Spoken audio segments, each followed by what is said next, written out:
There was one game that forever changed how people saw LeBron James. Instead of a hero, many started to see him as a villain. That moment stuck with him and shaped his career in ways he could not forget. Hello and welcome to NBA Hype Vault. And today we are not going to about any barbershop GOAT debate, but something different and interesting, so keep watching till the end because today we are going to talk about LeBron James, that one game which turned him into a villain in people's view. So what was that game and how did he overcome it? Let's find out. 2011 NBA Finals. It's Game 4 of the 2011 NBA Finals. The Miami Heat are losing to the Dallas Mavericks 3 games to none, and there are only 6.7 seconds left in the game. LeBron James, who really wants to win his first NBA championship, has only scored 8 points so far and looks unsure on the court.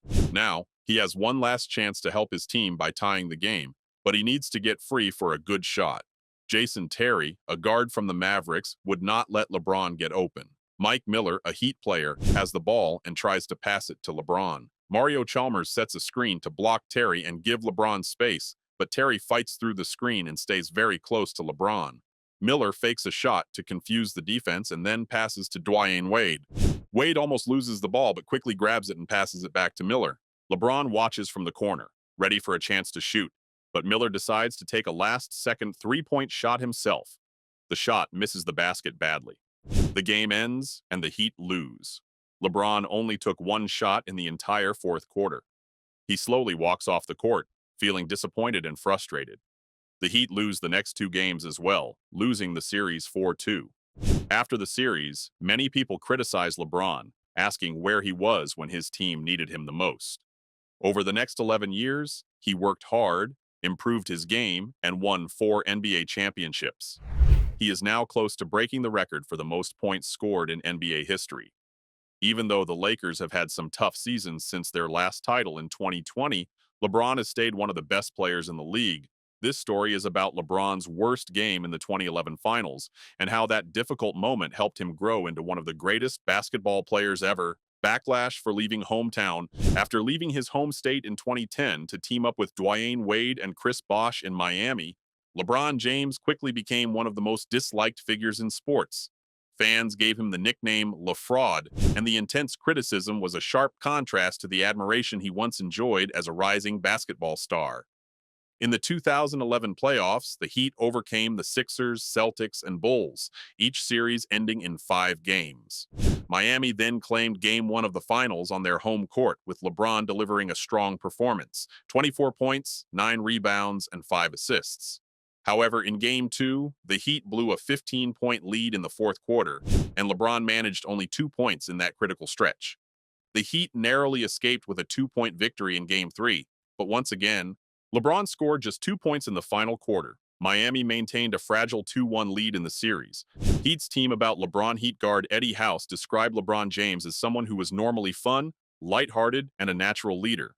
But when LeBron arrived in Miami, he was not quite the same. The joy he usually played with seemed to fade. He looked more serious, more focused, and at times weighed down by something invisible. It was like he was carrying the burden of proving the world wrong, quietly dealing with the pressure that came after his decision to leave Cleveland. That choice, broadcast on national TV as The Decision, sparked a wave of anger and criticism. Fans felt betrayed, and the media didn't hold back. Assistant coach David Fizdale later said that year was one of the hardest LeBron had ever faced. The constant backlash, the headlines, the hate, it all followed him wherever he went. For the first time in his career, LeBron was not just a basketball star, he had become a lightning rod. And behind the scenes, all that noise was getting harder and harder to ignore.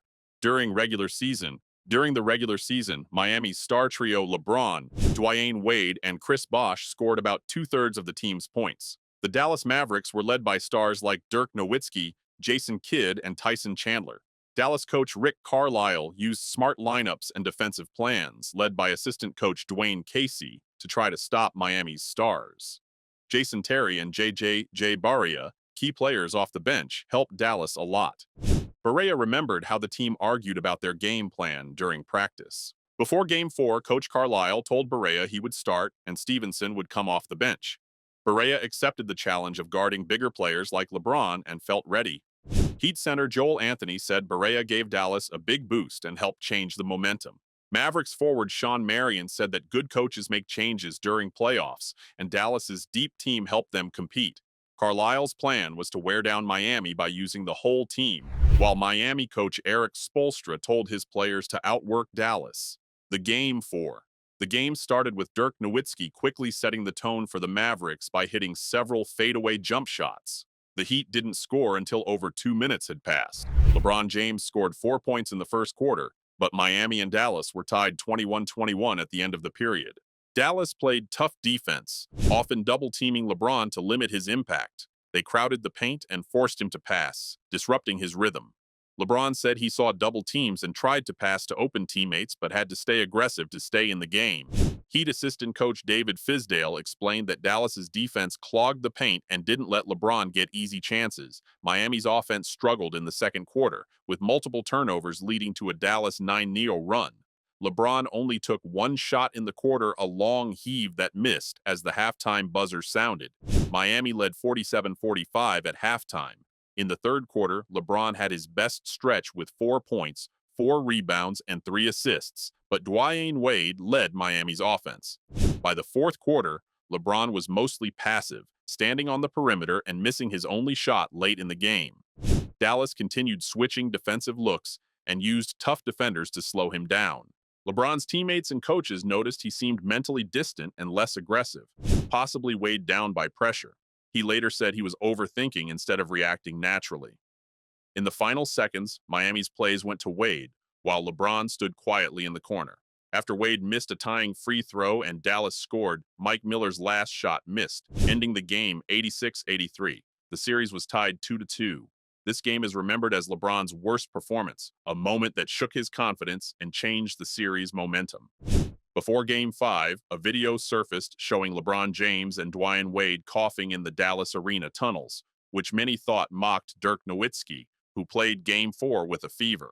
Wade later said it was aimed more at the media, but Dallas players believed it fueled their energy. Nowitzki responded by elevating his game. In the 2012 playoffs, he had one of the best games of his career, 45 points and 15 rebounds in Game 6 against the Boston Celtics. That game helped Miami reach the finals, where LeBron finally won his first NBA title. From that point on, he never looked back. He won 4 championships in 2012, 2013, 2016, and 2020, and became known as one of the smartest, most complete players in the game. Over time, he improved his shooting, became an even better passer, and led every team he played for. LeBron also made history by becoming the NBA's all-time leading scorer, passing Kareem Abdul-Jabbar. His work ethic, leadership, and resilience helped him stay at the top for nearly 2 decades. Coaches and teammates say that the lessons from the 2011 finals loss helped LeBron grow. He stopped worrying about outside opinions and focused on playing his best basketball. His journey from heartbreak to greatness is a powerful example of turning failure into motivation. LeBron's comeback story continues to inspire athletes and fans worldwide, proving how setbacks can lead to incredible success. LeBron James's journey shows that even the greatest athletes face setbacks and criticism. What truly defines a champion is how they respond to challenges. If you find this video interesting, please like, share, and subscribe to our channel. Thanks for watching.